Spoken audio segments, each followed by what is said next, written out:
On the last day of summer in 1974, the sun cast its golden shadows over the Mediterranean. Maraş, or Famagusta, as its residents called it, looked like a bride sleeping on the shores of time, dozing in the embrace of the sea's scent and the awakening of hope. The city was unlike any other. On its shore, women in embroidered dresses from the 1970s laughed under the generous sun. Children ran barefoot across the wet sand, and towering hotels stretched like glass fingers toward the sky.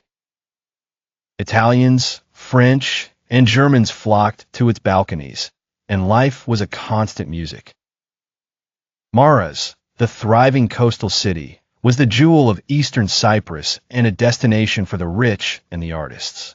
It is said that Sophia Loren slept there one night, and that a Saudi prince bought a suite overlooking the beach for a decade, just to listen to the waves while writing his memoirs. But something was seeping in from across the border. On July 20th, 1974, the city awoke to the roar of planes carrying not tourists, but an invasion. Turkey had changed the map of Cyprus when it launched its military operation, and Maraş was the first city to feel the earthquake in its bones. Residents fled in a hurry.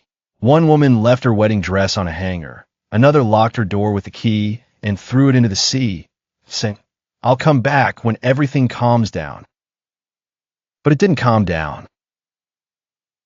Soldiers entered, and then the city was sealed off with wire.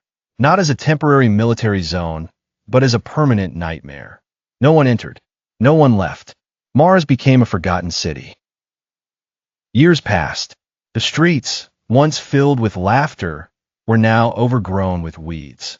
At the Arcadia Hotel, the chandeliers still hung, but the furniture was covered in dust, and the air was polluted with the stench of memory. The windows stood open to nothing, as if screaming.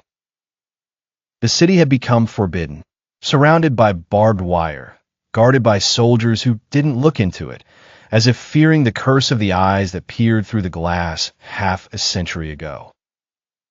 "I could find my home by the scent of jasmine," says one refugee, Elenia, weeping in front of an old newspaper photo. "Now I can't even see the road." 20 years passed. 30. 40. Time was marching on outside the walls, while Maraş remained stuck there among the ruins. The city decomposed like a corpse that hadn't been prayed over. In 2020, its doors were opened, not to life, but to dark tourism. Journalists, cameras, and onlookers entered. They photographed the concrete structures that no longer resembled anything. On Golden Beach, the sun loungers were rusty, and the hotel clock still ticked the time when life had stopped. "Maraş is not a city," one of them said as he filmed. "It's a message written by war in sarcastic ink." Today, Maraş stands as a silent witness to international remorse. No people, no music, no summer. A city banished from geography, but one that remains in memory.